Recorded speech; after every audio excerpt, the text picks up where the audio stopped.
La noche de podcast. Grandes momentos del cine vasco. Con Dani Álvarez. La fuga de Segovia es sin duda uno de los grandes momentos del cine vasco, porque de hecho es la película que lo fundó. Ese concepto, cine vasco, nació con la fuga de Segovia. Enseguida descubriremos por qué. Corría el año 1981 y la película narra la historia real de una fuga de presos de ETA. Un tema que tenía entonces sus riesgos. Fíjense que justo cuando iba a empezar el rodaje se produjo el intento de golpe de Estado del 23F. Con ruido de sables en los cuarteles militares y la transición todavía en pañales, en el plató de la película coincidieron trabajando juntos antiguos presos de ETA y miembros de la Guardia Civil del cuartel de Inchaurrondo.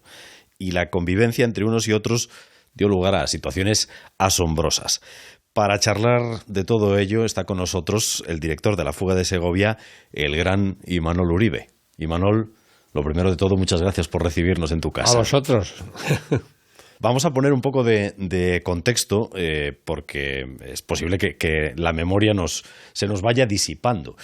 Un año antes de La fuga de Segovia, Pilar Miró rueda El crimen de Cuenca, que es secuestrada por las autoridades militares para evitar que la pudiera ver la gente, y tú mismo 2 años antes habías rodado el proceso de Burgos, que evidentemente por motivos políticos vio cómo se le retiraba la subvención que le correspondía.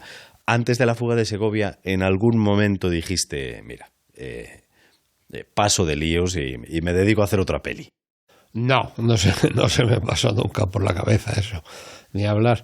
No, yo creo que en ese contexto, en aquella época, con aquellos años, me movía como pez en el agua. Yo disfrutaba.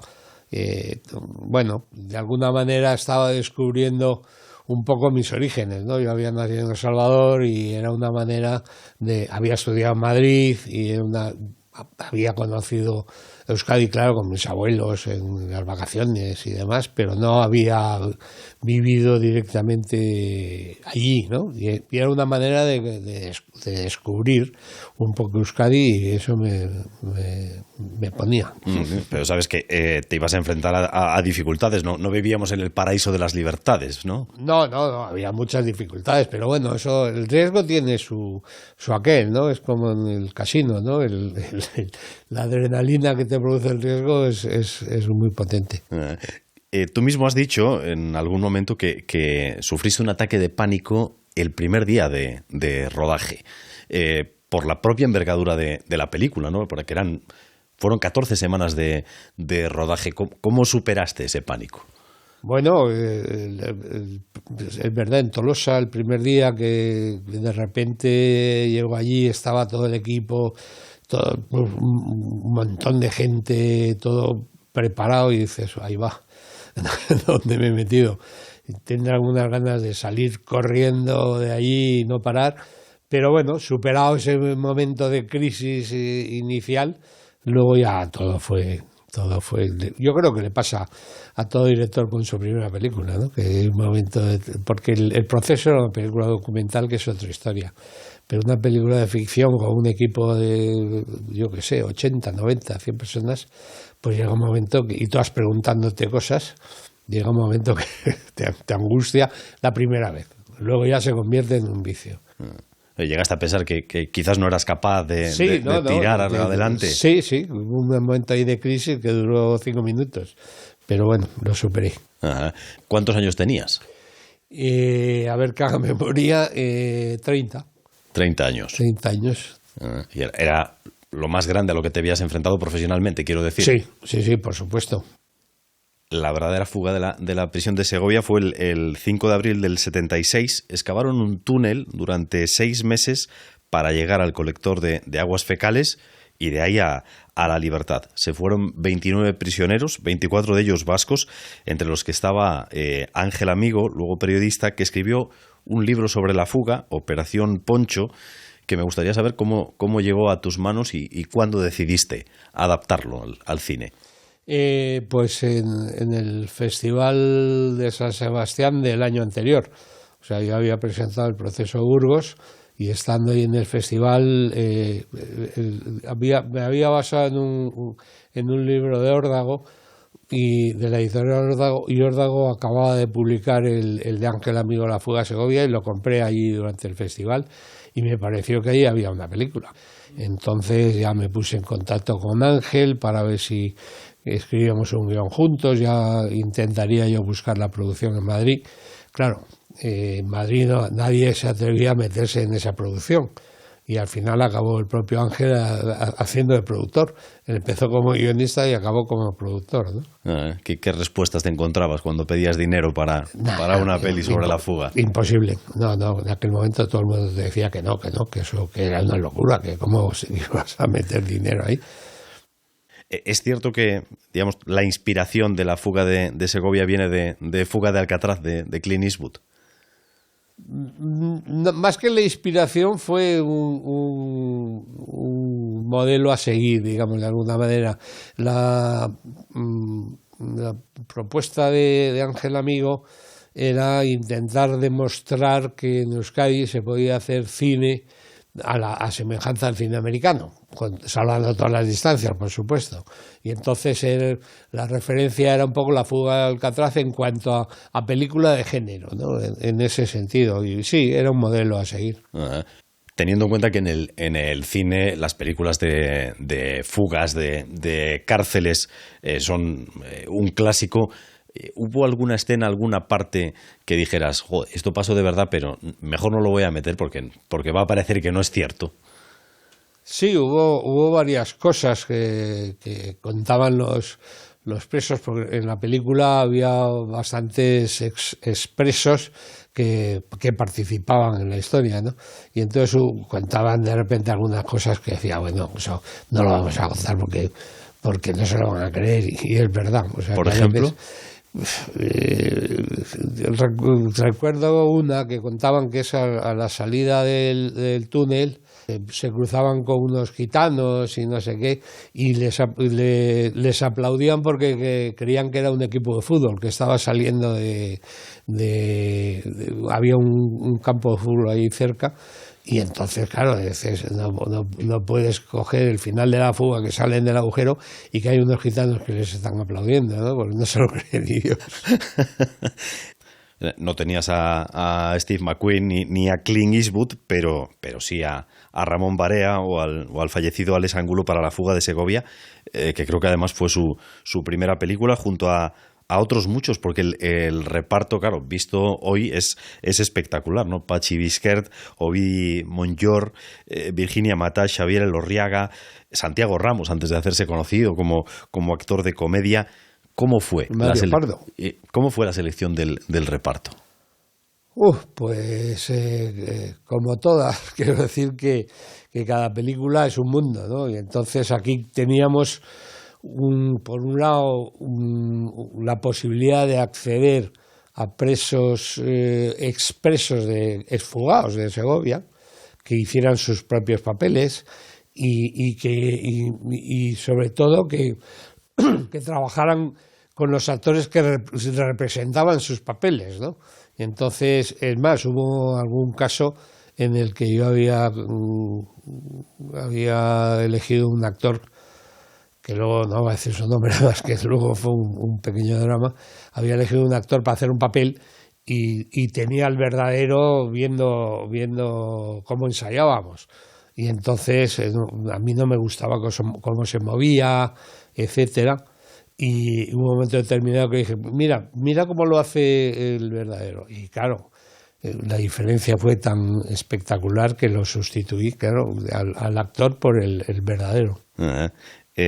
Hablábamos de Ángel Amigo, que fue co-guionista, coproductor, y de algún modo ayudó a reconstruir en la pantalla lo que había sido su verdadera historia. Pero como tú dices, en el equipo había, entre actores y figurantes, otros que también habían sido presos de ETA. ¿Iban haciendo aportaciones, pedían cambiar cosas en el guión, en la escena? Sí, había, por un lado, una cosa que hay que decir, que es que nunca nos dejaron entrar en la cárcel de Segovia para ver cómo era por dentro, y entonces el director de arte, Félix Murcia, reconstruyó el interior de la cárcel a base de lo que le contaba Ángel Amigo, sin haberla visto. Ángel tenía una visión de su estancia en la cárcel, pero había otros que tenían una visión con matices diferentes, y había discusiones a veces que decían, no, eso fue en este lado, no, fue en el otro, y se contradecían unos a otros, claro, sobre las mismas cosas. Sobre las mismas cosas, o sea que, la verdad ya sabemos que siempre está tamizada por la memoria, ¿no? Ajá. Sí, pero el retrato viene de las aportaciones que iban haciendo ellos y de las visiones que hacían ellos. Además había una obsesión por parte de Ángel de reproducir exactamente todo como si fuera un documental y sin embargo, claro, era su memoria, no era la memoria de todos, ¿no? Teníamos presos de ETA por un lado y a la Guardia Civil por el otro, porque las ropas y las armas creo que eran auténticas, ¿no? Sí, pero estaban inutilizadas. Había una partida que sí, no lo recuerdo muy bien. Según mis notas, 20 metralletas y 30 pistolas era lo que teníais, trucadas para que no funcionaran, pero había 10 fusiles de asalto, 10 ZEDMES, que funcionaban perfectamente, con los riesgos que eso también implica, ¿no? Ya. Pues sí, en aquella época, fíjate, ahora hubiera sido imposible, ¿no? Pero en aquella época, además habían pasado cosas muy curiosas. La mayoría de expresos de Segovia que trabajaban en la película, algunos querían hacer de guardias civiles. Les hacía mucha ilusión hacer de guardias civiles. ¿Ah, sí? Y yo creo que hubo una buena relación, ¿no? Hubo sus pequeños incidentes pues de casualidad, ¿no? De repente un encuentro y sorprendernos, pero la relación fue muy buena. O sea, entre expresos y guardias civiles. Sí, fue curioso. No había ahí tensión en la sala. Se hizo además un colectivo de gente ahí trabajando que lo pasábamos muy bien. Las comidas después del rodaje ahí en Tolosa eran espectaculares, duraban horas, ¿no? Con todos juntos. Con todos cantando, todos, sí, celebrándolo, ¿no? Ajá. Si los expresos hacían sus aportaciones al guión de la película, ¿los guardias civiles también? Sí, había guardias civiles que me corregían o corregían a los actores en función de que eso no lo haría nunca, o se movería así, o dispararía de esta manera, etcétera. Sí. Así, ¿eh? Sí. Ajá. Podríamos pensar que esa situación en el plató era un poco raro, pero me imagino que entonces se puede decir que incluso en aquel momento había posibilidad de establecer incluso lazos personales. Sí, en aquel momento sí. A pesar de los pesares que estábamos en una época, pues ya has dicho tú, el 23F, ¿no? Pero sí se establecieron. Es que de repente el rodaje siempre se convierte en un mundo aparte, un grupo de gente que se reúna para una cosa en un momento determinado de su vida y luego ya se va a su vida cotidiana, pero pues lo que es el entorno del rodaje se convierte en un espacio mágico de alguna manera en el que se funciona, los objetivos son otros, ¿no? Ajá. Has dicho antes que no pudisteis rodar en la verdadera prisión y tuvisteis que recrear la cárcel de Segovia en otro espacio que fue en el Colegio de los Escolapios de Tolosa. ¿Cómo lo localizasteis? Bueno, eso fue Félix Murcia, que es un fenómeno, el director de arte, que, fíjate, ya he contado antes, que sin haber podido entrar en la cárcel de Segovia, la reconstruyó a base de lo que Ángel Amigo y otros presos le contaban, con sus contradicciones algunos, pero construyó un decorado fantástico. He tenido la oportunidad hace poco de ir a Segovia, que me hicieron una entrevista en la cárcel, y cuando entré fue como una vuelta al pasado. De repente estaba igual, estaba como en el decorado de la película, o sea que lo había calcado totalmente. ¿Era la primera vez que entrabas allí? Sí, hace poco, nunca nos dieron permiso. Ajá. La recreó tal y como clavada. pero clavada, una sensación dices, ¿cómo es posible? Le llamé inmediatamente al decorador, a Félix, para decírselo. Digo, oye, estoy en una situación kafkiana, ¿no? Estoy en la cárcel que tú diseñaste, pero que es real, ¿no? ¿Qué representó para ti entrar en ese lugar que luego te ha marcado tanto, ¿no? A lo largo de tu carrera? Fue muy, muy sorpresivo, ¿no? De repente estar como si hubieras vuelto al rodaje. Fue una sensación muy, muy especial. Vosotros rodabais en Tolosa, pero los guardias civiles eran del cuartel de Inchaurrondo. Había caravanas de Land Rovers que iban y volvían durante el rodaje, creo que con carteles identificativos. Somos de la película. Somos de la película, sí. para que no hubiera hostilidad. Claro, ¿no? Eran momentos delicados, ¿no? Entonces distinguíamos muy bien los que eran de figuración, ¿no? Los que eran de la película. O sea que es cierto que había gente del rodaje o figurantes, digamos, del entorno Abertzale que querían usar esos vehículos y ponerse esa ropa. Sí. Les hacía ilusión hacer de guardias civiles. No pudisteis rodar en la cárcel de Segovia, la recreáis en Tolosa, pero una vez fugados, hay unas escenas fantásticas por bosques. ¿Dónde rodasteis eso? Eso en Articucha, cerca de Donosti. Y todos esos bosques de hayas y tal era un sitio espectacular para rodar, claro, fantástico. Y rodamos también el viaje del camión con los presos, con los fugados, desde Segovia hasta la frontera donde bajaron, ¿no? Ahí pasó una cosa de esas absurdas, que rodábamos sin permisos y sin nada, claro, en aquella época. Entonces, el camión, a la entrada de Burgos, cuando empezó la circunvalación, acaban de estrenarla, tenía que venir el camión hacia nosotros, darnos unas luces para que supiéramos entre todos los camiones cuál era y hacer un plano de pasada, y luego se veía la Catedral de Burgos al fondo. Entonces, le dijimos al que hacía el camionero que una vez que pasara diera la vuelta y volviera para hacer una segunda toma por si acaso. Entonces pasó, dio las luces y el camión no volvía, pasó una hora, no volvía, y al cabo de una hora y pico apareció y saltamos todos al cuello sobre él y dice, no, es que me encontré un compañero cuando estaba dando la vuelta y nos fuimos a desayunar y todo el equipo ahí esperando. El ministro entonces, Rosón, creo que se ocupó... Interior. Que se ocupó de que tuvierais facilidades para rodar, porque a pesar de todo, claro, acceder al material y demás no creo que fuera sencillo en aquel momento. No, lo que pasa es que Rosón estaba relacionado con el cine, con una distribuidora, o sea, tenía vínculos con el cine en aquella época, y la verdad que en ese sentido se portó muy bien.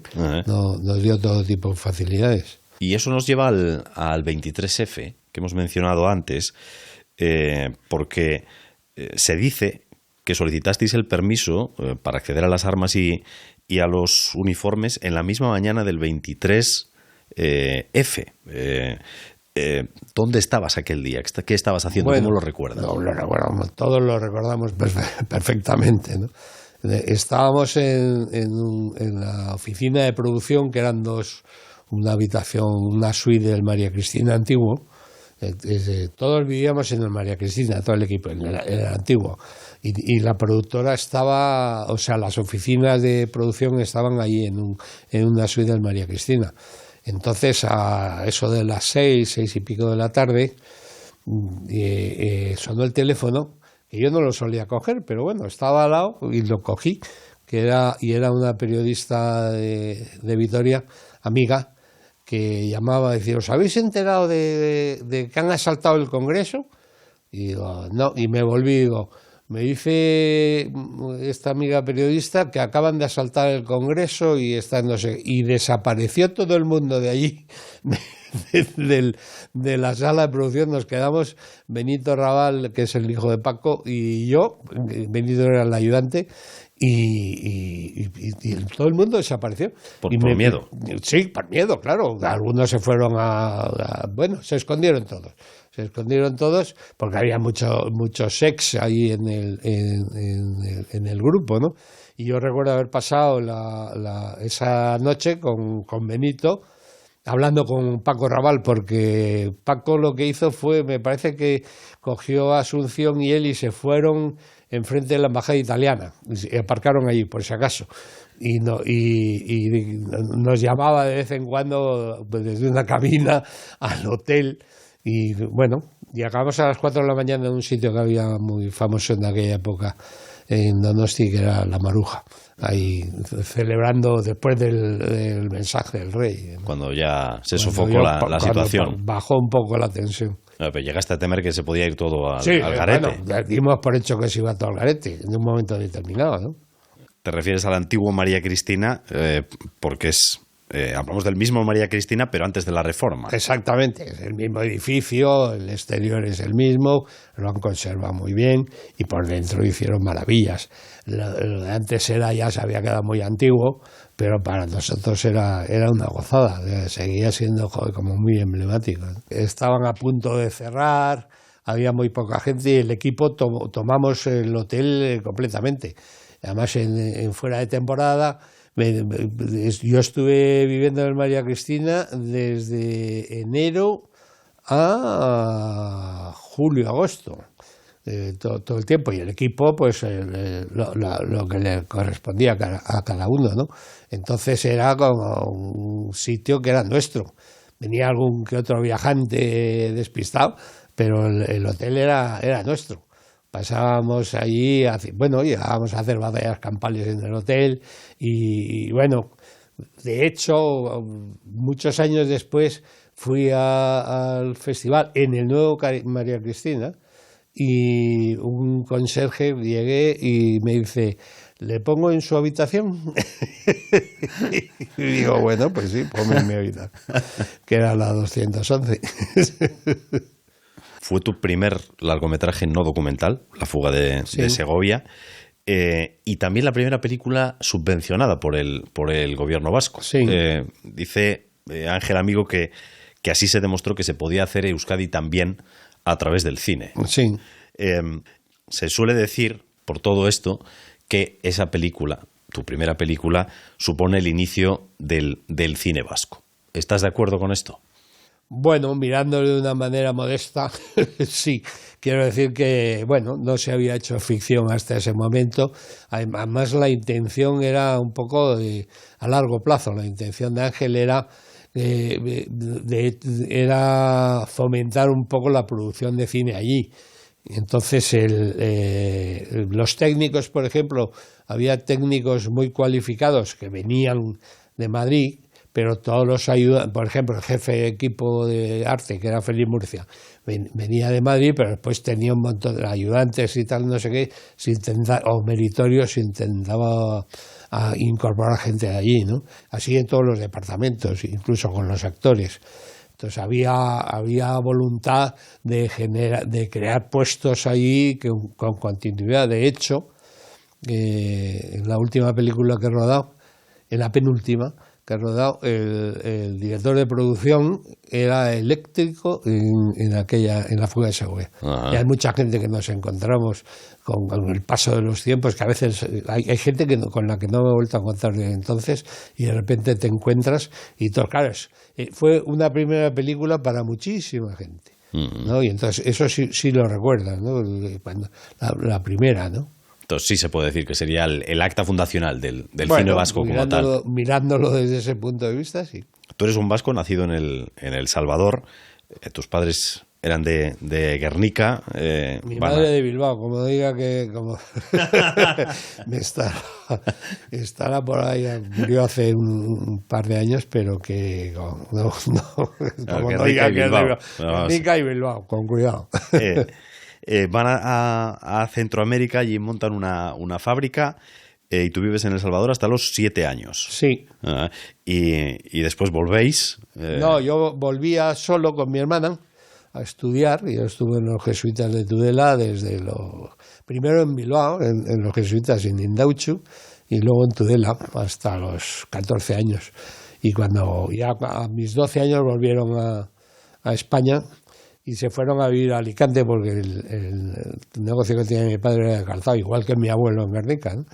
Y yo había estado en las vacaciones yendo a mis abuelos en Guernica, o a mis abuelos en Bilbao, o en Mundaca, o Pedernales, o Carrieta en verano, pero no conocía un poco la realidad de Euskadi. Cuando hubo la oportunidad de hacer una primera película, fue El proceso de Burgos y a continuación vino La fuga de Segovia y luego La muerte de Miquel, ¿no? Que son películas un poco que para mí eran como descubrir de dónde venía y cómo estaba el tema, ¿no? Sí, porque esto, no sé, me gustaría saber cómo se veía o cómo veías Euskadi desde la distancia, ¿no?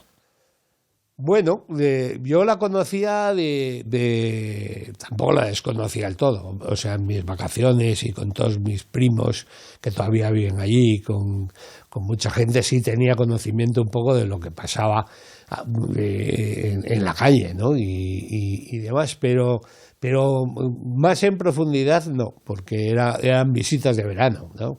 Pero ya cuando de repente empecé a hacer cine, pues me llevaba para allá y de hecho estuve y hubiera seguido ahí, pero ya después de Adiós Pequeña me llamó Pilar Miró para hacer una serie por todo el continente americano de un año y pico de preparación y ya eso me obligó a venir a Madrid y ya me quedé aquí. ¿Era más conciencia política o vínculo emocional familiar? Vínculo emocional, creo yo. Vínculo emocional. Además, en aquella época había distintos partidos, claro, Ribatasuna, Euskadiko Ezkerra, la Liga Comunista Revolucionaria, etcétera. Y entonces, lo digo por el proceso de Burgos, por ejemplo, llegar a un acuerdo con cada uno era complicado. Había que negociar todo. Supongo que El Salvador también sigue en tu corazón y de hecho llegaron de noche. Está dedicada al jesuita sí. Ellacuría. Creo que tú lo conociste en Sí. una ocasión en Salamanca, en el 74. Sí. ¿Cómo fue? Pues porque yo salía más o menos con una sobrina de Ellacuría que estudiaba en Madrid. Fui con ella a Salamanca, me parece que era.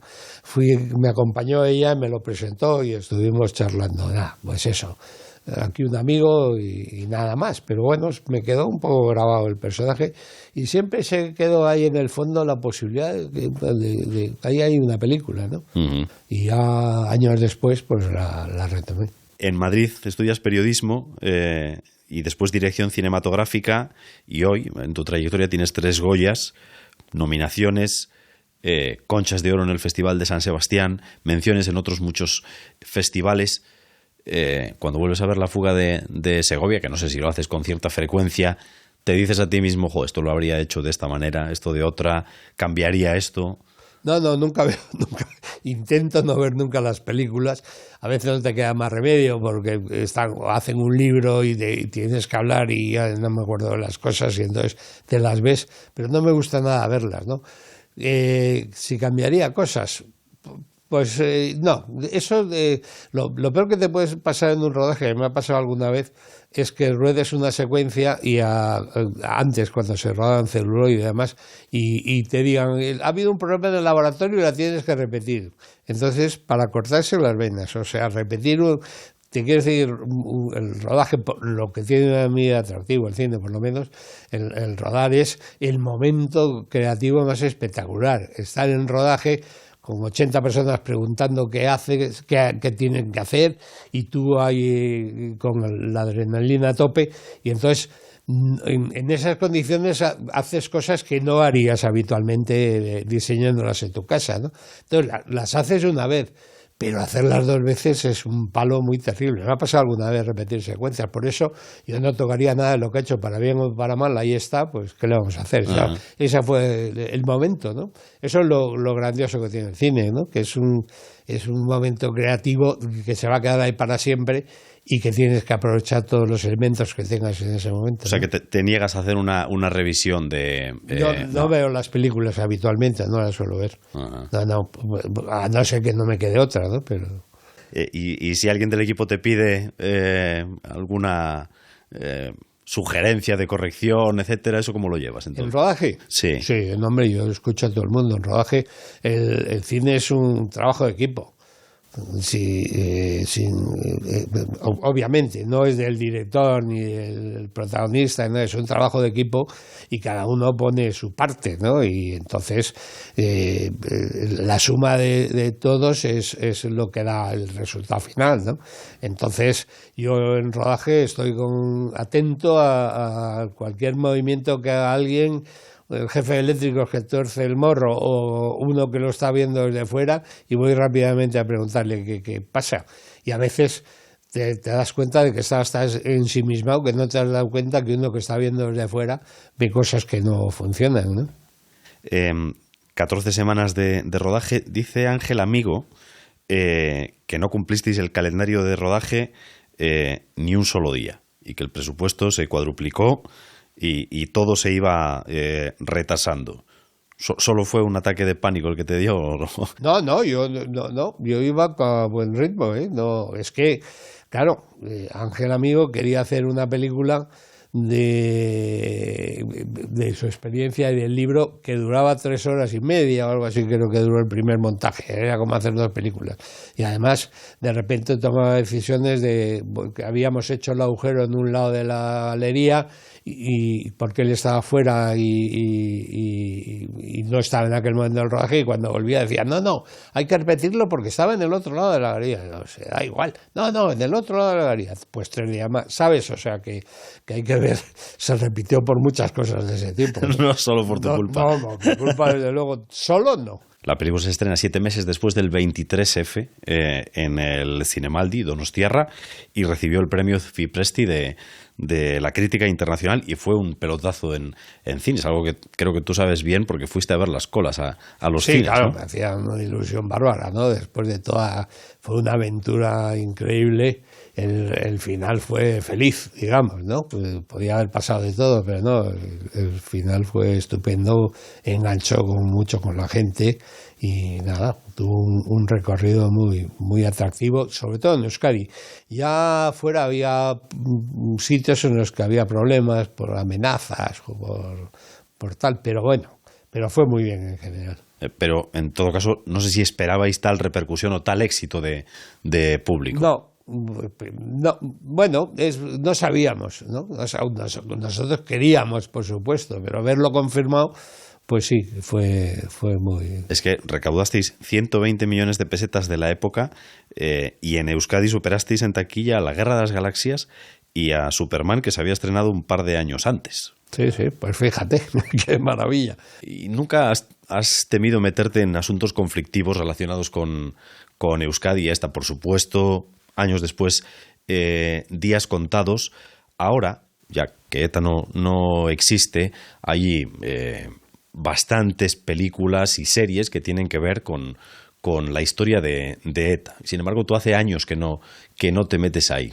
¿Qué te parece este auge en torno a la memoria? Bien, yo creo que no solo en el tema de ETA y de Euskadi, sino en otros muchos temas, me parece muy bien que se recuperen cosas, ¿no?